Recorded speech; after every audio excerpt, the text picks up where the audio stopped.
Hi, welcome back to my YouTube channel. ಯಾರು ನಮ್ಮ ಚಾನಲ್ನ ಫಸ್ಟ್ ಟೈಮ್ ನೋಡ್ತಾ ಇದ್ದೀರೋ ಸಬ್ಸ್ಕ್ರೈಬ್ ಮಾಡ್ಕೊಳ್ಳಿ. ಈ ವಿಡಿಯೋ ಇಷ್ಟ ಆದರೆ ಲೈಕ್ ಮಾಡಿ, ಕಮೆಂಟ್ ಮಾಡಿ ಮತ್ತು ಫ್ಯಾಮಿಲಿ ಫ್ರೆಂಡ್ಸಿಗೆಲ್ಲ ಶೇರ್ ಮಾಡಿ. ನಾನಿವತ್ತು ಮಿಕ್ಕಿರೋ ಅನ್ನದಿಂದ ಕಟ್ಲೆಟ್ ಮಾಡ್ತಾಯಿದ್ದೀನಿ. ತುಂಬಾ ಸುಲಭವಾಗಿ ಮಾಡ್ಬೋದು. ಅದನ್ನು ಮಾಡೋದಕ್ಕೆ ಬೇಯಿಸ್ಕೊಂಡಿರೋ ಆಲೂಗೆಡ್ಡೆ ಹಾಕ್ಕೊಂಡಿದ್ದೀನಿ, ಒಂದು ಬೌಲ್ ರೈಸ್ ಹಾಕ್ಕೊಂಡಿದ್ದೀನಿ. ಅದನ್ನು ಚೆನ್ನಾಗಿ ಸ್ಮ್ಯಾಶ್ ಮಾಡ್ಕೋಬೇಕು. ಸ್ವಲ್ಪ ಕೈಯಲ್ಲೇ ಸ್ಮ್ಯಾಶ್ ಮಾಡಿಕೊಂಡ್ರೆ ಚೆನ್ನಾಗಿರುತ್ತೆ, ನೀಟಾಗಿ ಸ್ಮ್ಯಾಶ್ ಆಗುತ್ತೆ.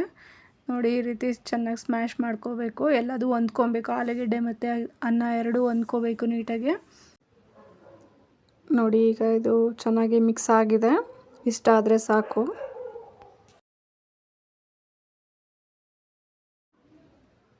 ಒಂದು ಸ್ಪೂನ್ ಗರಂ ಮಸಾಲ ಹಾಕ್ಕೊಂಡಿದ್ದೀನಿ. ಆಮೇಲೆ ಒಂದು ಸ್ಪೂನು ಚಿಲ್ಲಿ ಪೌಡರ್ ಹಾಕ್ಕೊಂಡಿದ್ದೀನಿ. ನಮಗೆ ಖಾರಕ್ಕೆ ಎಷ್ಟು ಬೇಕೋ ಅಷ್ಟು ಹಾಕೊಬೋದು. ಆಮೇಲೆ ಸಣ್ಣ ಸಣ್ಣದಾಗಿ ಹಚ್ಕೊಂಡಿರೋ ಈರುಳ್ಳಿ ಹಾಕ್ಕೊಂಡಿದ್ದೀನಿ, ಹಸಿಮೆಣ್ಸಿನ್ಕಾಯಿ ಹಾಕ್ಕೊಂಡಿದ್ದೀನಿ ಮತ್ತು ಕೊತ್ತಂಬರಿ ಸೊಪ್ಪು ಹಾಕ್ಕೊಂಡಿದ್ದೀನಿ. ಎಲ್ಲದನ್ನು ಸಣ್ಣ ಸಣ್ಣದಾಗಿ ಹಚ್ಕೊಂಡು ಹಾಕ್ಕೊಂಡಿದ್ದೀನಿ.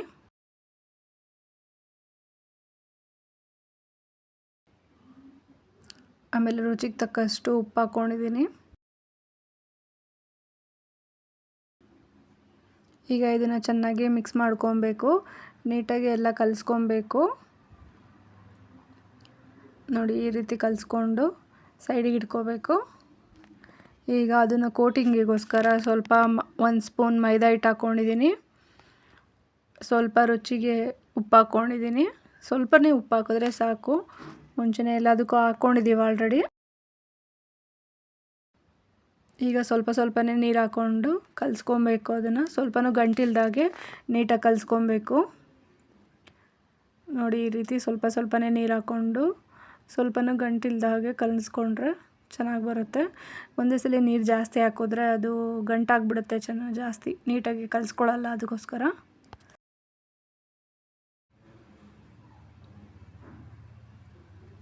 ನೋಡಿ, ಇಷ್ಟ ಗಂಟು ಆದಮೇಲೆ ಸ್ವಲ್ಪ ನೀರು ಹಾಕ್ಕೊಂಡಿದ್ದೀನಿ ನಾನು.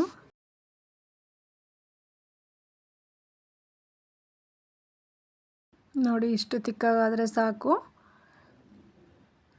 ಕಲಸಿಟ್ಕೊಂಡಿದ್ವಲ್ಲ, ಅದನ್ನು ಉಂಡೆ ಥರ ಮಾಡ್ಕೋಬೇಕು. ಸ್ವಲ್ಪ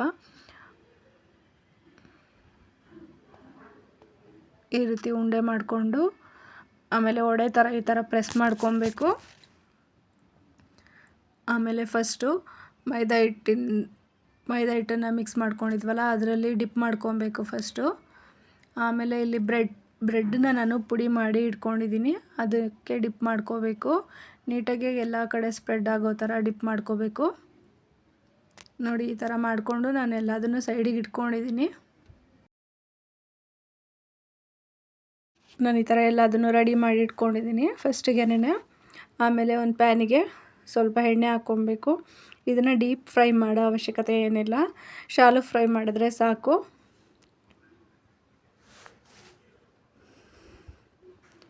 ನೋಡಿ, ಇಷ್ಟು ಎಣ್ಣೆ ಹಾಕ್ಕೊಂಡಿದ್ದೀನಿ ನಾನು. ಒಂದು 5-6 ಸ್ಪೂನ್ ಎಣ್ಣೆ ಹಾಕಿದ್ದೀನಿ ಅಷ್ಟೇ. ನೋಡಿ, ಇವಾಗ ಎಲ್ಲದನ್ನು ಒಂದೊಂದನ್ನೇ ಹಾಕ್ಕೊಳ್ತಾ ಇದ್ದೀನಿ ನಾನು. ಈಗೆಲ್ಲ ಅದನ್ನು ಹಾಕ್ಕೊಂಡು ಎರಡು ಕಡೆ ಫ್ರೈ ಮಾಡ್ಕೊಬೇಕು ನೀಟಾಗಿ. ಮೀಡಿಯಮ್ ಫ್ಲೇಮಲ್ಲೇ ಇಟ್ಕೊಂಡ್ರೆ ಸಾಕು, ಜಾಸ್ತಿ ಸಣ್ಣನೂ ಬೇಡ, ಫುಲ್ ಹೈ ಫ್ಲೇಮು ಬೇಡ. ಹೀಗೆ ಒಂದು ಸ್ಪೂನ್ ಸಹಾಯದಿಂದ ತಿರುಗಿಸ್ಕೊಂಡ್ರೆ ನೀಟಾಗೆ ತಿರುಗಿಸ್ಬೋದು.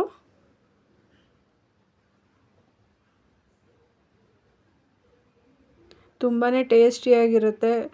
ರಾತ್ರಿ ಮಿಕ್ಕಿರೋ ಅನ್ನನ ನಾವು ಬಿಸಾಡೋದ್ರ ಬದಲು ಈ ರೀತಿ ಫ್ರೈ ಮಾಡಿಕೊಂಡ್ರೆ ಮಕ್ಕಳು ಎಂಜಾಯ್ ಮಾಡಿಕೊಂಡು ತಿಂತಾರೆ. ಮತ್ತು ಇನ್ನೊಂದು ಸಲಿನೂ ಹೀಗೆ ಹಾಕ್ಕೊತಾ ಇದ್ದೀನಿ. ತುಂಬಾ ಟೇಸ್ಟಿಯಾಗಿರುತ್ತೆ. ನೀವು ಒಂದ್ಸಲಿ ಟ್ರೈ ಮಾಡಿ, ಹೇಗಿತ್ತು ಅಂತ ಕಮೆಂಟ್ ಬಾಕ್ಸಲ್ಲಿ ತಿಳಿಸಿ. ಮಿಕ್ಕಿರೋ ರೈಸ್ನ ತಿನ್ನೋದಕ್ಕೆ ಬೇಜಾರಾದರೆ ಈ ರೀತಿ ಮಾಡ್ಕೊಬೋದು. ಹೀಗೆ ಎರಡೂ ಕಡೆ ಬೇಯಿಸಿದ್ರೆ ಮಿಕ್ಕಿರೋ ಅನ್ನದಿಂದ ಕಟ್ಲೆಟ್ ರೆಡಿ ಆಗುತ್ತೆ. ನೋಡಿ, ಎಷ್ಟು ಚೆನ್ನಾಗಿ ಬಂದಿದೆ ಅಂತ. ಟೇಸ್ಟ್ ಕೂಡ ತುಂಬಾ ಚೆನ್ನಾಗಿತ್ತು. ತುಂಬ ಈಸಿಯಾಗೂ ಕೂಡ ಮಾಡ್ಬೋದು.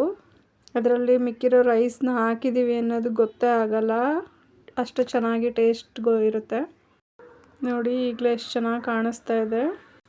ಬಿಸಿ ಬಿಸಿಯಾಗಿರೋ ಮಿಕ್ಕಿರೋ ರೈಸಿಂದ ಕಟ್ಲೆಟ್ ರೆಡಿಯಾಗಿದೆ.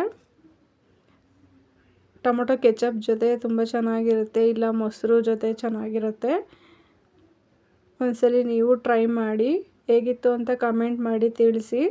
ಈ ವಿಡಿಯೋ ಇಷ್ಟ ಆಗಿದ್ದರೆ ಸಬ್ಸ್ಕ್ರೈಬ್ ಆಗಿ, ಎಲ್ಲರಿಗೂ ಶೇರ್ ಮಾಡಿ, ಲೈಕ್ ಮಾಡಿ. Thank you.